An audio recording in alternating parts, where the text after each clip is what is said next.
नमस्कार, news capital express में आपका स्वागत है। मैं हूं आपके साथ अंकिता। चलिए बढ़ते हैं खबर की ओर। जबलपुर में रविवार की रात अज्ञात बदमाशों ने चुंगी चौकी क्षेत्र में जमकर उत्पात मचवाते हुए एक घर में पथराव कर दिया। पूरी घटना सीसीटीवी कैमरे में कैद हो गई है। जबलपुर में रविवार की रात अज्ञात बदमाशों ने चुंगी चौकी क्षेत्र में जमकर उत्पात मचवाते हुए एक घर में पथराव कर दिया। पूरी घटना सीसीटीवी कैमरे में कैद हो गई। इतना ही नहीं, बदमाशों ने घर पर बम भी फेंके, जिसकी चपेट में आने से एक बच्ची के मुंह बुरी तरह से झुलस गया। युवती को इलाज के लिए जिला अस्पताल में भर्ती करवाया गया है। बताया जा रहा है कि यह वही बदमाश है जिन्होंने टेंट संचालक के ऊपर कुछ माह पहले हमला करते हुए आगजनी की वारदात को अंजाम दिया था। घटना की जानकारी लगते ही घमापुर पुलिस मौके पर पहुंची, पर इससे पहले बदमाश मौके से फरार हो चुके थे। घमापुर क्षेत्र में रहने वाली पूनम ने बताया कि 20 और 25 नवंबर को इससे पहले स्थानीय बदमाशों ने पथराव करते हुए आगजनी की घटना को अंजाम दिया। शिकायत पुलिस से की गई, पर कोई कार्रवाई नहीं हुई तो बदमाशों के हौसले और बुलंद हो गए। रविवार की रात को जीतू ठाकुर, यश ठाकुर, भैयालाल हर्ष ने अपने 20 से 25 साथियों के साथ घर में पथराव करते हुए बम पटके। बदमाशों से बचने के लिए महिलाओं ने उनके ऊपर ठंडा पानी उड़ेल लिया। पूनम ने बताया कि बदमाशों ने बम पटका तो उसकी बेटी जैस्मीन के चेहरे में आकर फट गया। अभी उसका जिला अस्पताल में इलाज चल रहा है। पूनम थदानी ने बताया कि इससे पहले भी वारदात को अंजाम दे चुके हैं, जिसकी शिकायत घमापुर थाने में की गई। जबलपुर से वाजिद खान की रिपोर्ट। कहाँ की घटना, पूरा क्या मामला है? ये लाल मिट्टी चुंगी चौकी की घटना है भैया। इन लोगों ने 20 नवंबर को हमारी दुकान में आग भी लगाई थी और फिर इन लोगों ने पत्थरबाजी करी अभी 25 तारीख को, और हम लोग तो घर छोड़ के चले गए थे। उसके बाद हम लोग अभी 1 घंटे पहले आए हैं और आते से ही इन लोग ने 20-25 लड़के थे, जिसमें जित्तू ठाकुर, छोटू ठाकुर, भैयालाल, यश ठाकुर, हर्ष और साथी जिसमें पीयूष और राजवीर और भी कम से कम ये 25-30 लड़के थे। इन लोग ने तावर तोड़ पत्थरबाजी और बमबाजी करी। हमारी 3 मंजिल बिल्डिंग पूरी क्षतिग्रस्त है। पूरे आप जाके देख सकते हैं, कम से कम 7-8 लाख का नुकसान इन्हें फिर किया है। और हमारी बच्ची के चेहरे में बम लग गया है, वो लेटी हुई है, सीरियस है वो। क्या नाम है बच्ची का? जैस्मीन थदानी।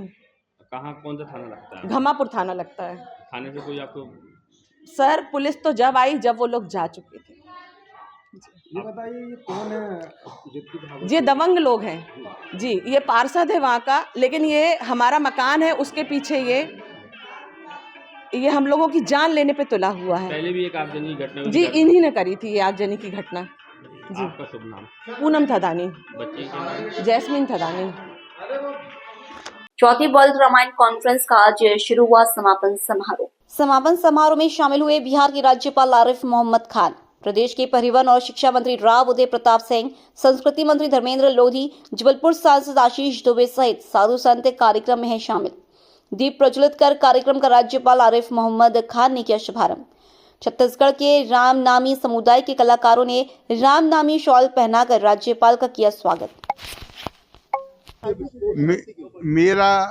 मेरा मानना है कि मैं पूरे वक्त इसी पे ही बोला हूँ कि जो दुनिया में खून खराबा हो रहा है, ये इसलिए हो रहा है कि हमने सैद्धांतिक रूप में मानव प्रतिष्ठा को स्वीकार कर लिया है, लेकिन हजारों साल से या जब से भी है हमारी संस्कृतियाँ परिभाषित हुई हैं।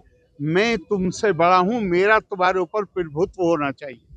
दुनिया में अकेली संस्कृति भारत की संस्कृति है जिसके आधारभूत जो स्तंभ हैं वो रामचरितमानस है, गीता है, वेद हैं, जिसमें ये कहा गया है कि किसी के अंदर भी दूसरे के अंदर दिव्यता देखो। जब मैं आपके अंदर दिव्यता देखूंगा तो मैं आपसे नाराज भी हूँगा तो भी आपके पैर पे पैर नहीं रखूंगा। यही एक तरीका है। इसलिए मैं कई दफ़ा कहता हूँ, सख्त बात है लेकिन मैं आपके बीच में कह देता हूँ, वहाँ नहीं बोला हूँ, कि दुनिया में जो खून खराबा हो रहा है हम भी बड़ी हद तक जिम्मेदार, इसलिए जिम्मेदार हैं। स्वामी विवेकानंद कहते थे भारत के पास एक संदेश है दुनिया को देने के लिए। ये संदेश दुनिया को शांति का मार्ग दिखा सकता है, एक नई व्यवस्था बना सकता है। हम उस संदेश को देने में सफल नहीं हुए, इस हद तक हम भी जिम्मेदार हैं। यही एक संदेश ऐसा है जो ये कहता है कि मैं आपको जानता नहीं हूँ, लेकिन मुझे कहा जा रहा है कि मैं आपके अंदर दिव्यता देखूं। मैं आपके अंदर दिव्यता देखूंगा तो मैं आपका आदर भी करूंगा, सम्मान भी करूंगा। मैं ऊंच नीच नहीं मानूंगा, मैं कोई इन बुराइयों से बच जाऊंगा। सर, बांग्लादेश में जो हिंदुओं थोड़ी देर के लिए मानिए, ये निंदनीय है, जिसको जितनी निंदा की जाए वो कम है, लेकिन ये बुनियादी तौर पे मैं कह रहा हूँ कि हर किसी का ये शब्दावली इम्पोर्टेंट, क्योंकि ये हमदर्दियां बांट देती। मानव अधिकार भी छोड़ दिए, मानव संवेदना का मामला है, मानवीय करुणा का मामला। मुख्यमंत्री डॉक्टर मोहन यादव की सरकार में मंत्री हो या पार्टी पदाधिकारी, बेलगाम बयानबाजी और विवाद अब सत्ताधारी दल के लिए लगातार परेशानी का सबब बनते जा रहे हैं। ताजा मामला शनिवार को जबलपुर से सामने आया, जहां भाजपा की एक महिला नेत्री से जुड़ा कथित वीडियो सोशल मीडिया पर वायरल होने के बाद राजनीतिक और प्रशासनिक हलकों में हड़कंप मच गया। वीडियो में किए गए दावों ने न केवल कानून व्यवस्था बल्कि सत्ताधारी दल की आंतरिक अनुशासन व्यवस्था पर भी गंभीर सवाल खड़े कर दिए हैं। भाजपा महिला नेत्री शिखा शर्मा पति के शर्मा उस समय सुर्खियों में आई थी जब उन्होंने गत दिनों मदन महल क्षेत्र में मुख्यमंत्री डॉक्टर मोहन यादव का काफिला रोक दिया था। इस दौरान उन्होंने मदन महल पुलिस पर गंभीर आरोप लगाते हुए कहा था कि पुलिस ने एक दुकान मालिक से साठगांठ कर जबरन दुकान खाली करवाई। मुख्यमंत्री के काफिले को रोकने की घटना के बाद यह मामला राजनीतिक तूल पकड़ता चला गया। दूसरी ओर दुकान मालिक रवि पटेल का कहना है कि संबंधित दुकान एग्रीमेंट के आधार पर किराए पर दी गई थी, लेकिन शिखा शर्मा ना तो नियमित किराया दे रही थी और ना ही दुकान खाली कर रही थी। रवि पटेल ने मदन महल थाना और तहसीलदार कार्यालय में लिखित शिकायतें भी दी थी, लेकिन प्रभावशाली राजनीतिक रसूख के चलते कोई ठोस कार्रवाई नहीं होने का आरोप लगाया जा रहा है। इस बिंदु पर प्रशासन की भूमिका भी सवालों के घेरे में है। सीएम साहब को इसलिए रोका गया है क्योंकि मैं एक 30 वर्षों की सेवा मेरी भारतीय जनता पार्टी की, मैं प्रदेश कार्य समिति की 3 बार की सदस्य हूँ पार्टी में और लाडली लक्ष्मी योजना के जिला संयोजक, महिला आयोग, कोर ग्रुप की मेंबर होने के नाते मैं बताना चाहती हूँ कि मेरे साथ 150 लोगों ने मेरे कैफ़े पे हमला किया। मैं इंदौर में थी तो मेरी दुकान का ताला तोड़ा। उसके बाद पुलिस खुद खड़े होकर मुख बधिर होकर मेरे ऊपर हमले करवाए, पूरा सामान लुटवाया। यादव कॉलोनी चौकी है मेरी दुकान के नीचे और मदन महल थाना है। मदन महल थाने की टीआई द्वारा मेरे ऊपर जो हमला करवाया गया है, मैं चाहती हूँ इसको सस्पेंड किया जाए, इसको निलंबित किया जाए, क्योंकि ये महिलाओं पे अत्याचार कर रही है। हमारी सरकार महिलाओं पे काम कर रही है और ये महिलाओं पे अत्याचार कर रही है। मैं एसपी के घर गई, जिस दिन मेरे साथ घटना हुई एसपी से मिली। इसके द्वारा मेरे ऊपर ऐसे करके कागज फेंका गया, जो कि मैं आयोग में होने के बाद जब मैं सुरक्षित नहीं हूँ तो मैं आम महिलाओं को कैसे सुरक्षित रख पाऊंगी। मेरा ये कहना है कि इसको तुरंत निलंबित किया जाए उस थाने से और एसपी को भी संज्ञान में है।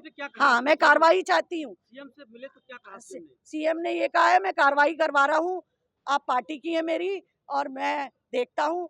और एसपी को उन्होंने कहा है कि देखो ये मामला, और अगर कार्रवाई नहीं होती तो मैं भोपाल जाके फिर सीएम से मिलूंगी और वहां जाके सीएम साहब के ऑफिस में जाकर फिर से बताऊंगी कि इन्होंने मेरे साथ कोई कार्रवाई नहीं करी। और मैं चाहती हूँ उस थाने के लोगों को पूरा सस्पेंड किया जाए। सामने खड़े होकर काम करवाया इन लोगों ने मेरे से। आपका नाम? मेरा श्रीमती शिखा शर्मा, कुबेर कैफे, कचपुरा ब्रिज, जबलपुर। जैन समाज पर अभद्र टिप्पणी पर विवाद का मामला, पुलिस लाठीचार्ज में घायलों को लेकर एसपी ऑफिस पहुंचा जैन समाज ने पुलिस लाठीचार्ज की निष्पक्ष जांच की एसपी से की मांग। शांतिपूर्ण प्रदर्शन कर रहे जैन समाज के लोगों पर पुलिस की बर्बरता के लगाए आरोप। घायल हुए लोगों के इलाज के लिए पुलिस द्वारा मना करने के भी लगाए गए आरोप। लाठीचार्ज करने वाले पुलिस कर्मियों पर जैन समाज ने की कार्रवाई की मांग। एसपी को ज्ञापन सौंप 24 घंटे में कार्रवाई की मांग। ज्ञापन पर 24 घंटे में कार्रवाई न होने पर कोर्ट की शरण लेना जैन समाज। ज्ञापन पर 24 घंटे में कार्रवाई न होने पर कोर्ट की शरण लेगा जैन समाज। कल बड़कुल होटल में मैनेजर और ग्राहक के बीच ठंडी भजिया देने को लेकर हुआ था विवाद। विवाद में होटल मैनेजर की जैन समाज को लेकर की गई अभद्र टिप्पणी से आक्रोशित हुआ था जैन समाज। भारी भीड़ को काबू करने पुलिस ने किया था लाठीचार्ज। पुलिस ने जैन समाज पर की गई अभद्र टिप्पणी के मामले में 3 आरोपियों को किया है गिरफ्तार। 10-15 लोग घायल हैं, जिनमें से एक तो बिस्तर में है, उठने की भी कगार पे नहीं है वो। बाकी आप ये देख सकते हैं, ये फ्रैक्चर्स हैं। ये जब विक्टोरिया में दिखाने गए कि भैया ये आप देख लीजिए, इनने जैसे ही बोला कि ये लाठी चार्ज में, उन्होंने साफ बोल दिया, कहने लगे भैया मलहम लगाओ, कुछ नहीं है आपको, चले जाओ। यहाँ पे मतलब डॉक्टरों की भी संदिग्धता आती है कि वो उन्होंने जो चीज़ फ्रैक्चर है उसको भी अलग कर दिया। दूसरे हॉस्पिटल में जाके आदमी इलाज करा रहा तो माइनर फ्रैक्चर निकल रहे हैं उनको। मतलब इस तरीके से मारा गया है जैसे कि कोई इरादतन अपराधी लोग किसी की पकड़ में आ गए पुलिस के। कुछ लोगों के नाम घायलों जैसे राहुल जैन है, ये राहुल जैन है, ये पीलू जैन है, ऐसे कई लोग हैं।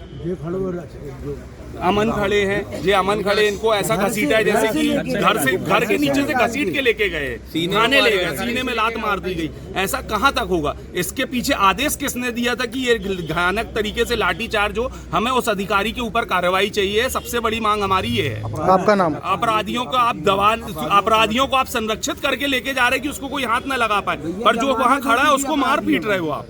और सब व्यापारी वर्ग के लोग हैं। ऐसा कोई? आपका नाम? नितिन बैठिया, जैन नवयुग सभा अध्यक्ष।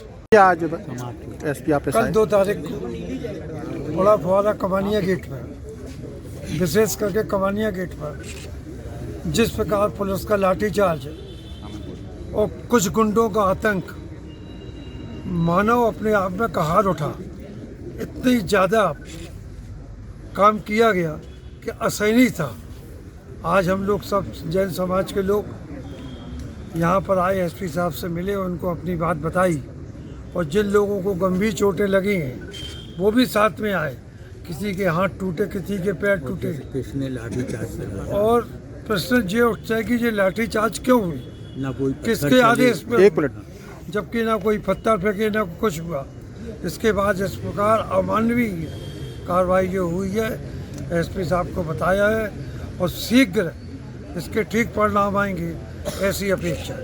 धन्यवाद। एसपी साहब ने क्या आश्वासन दिया? आश्वासन दिया है उन्होंने कि अब इसकी जांच कराते हैं। पूरी जांच करेंगे। एक मिनट।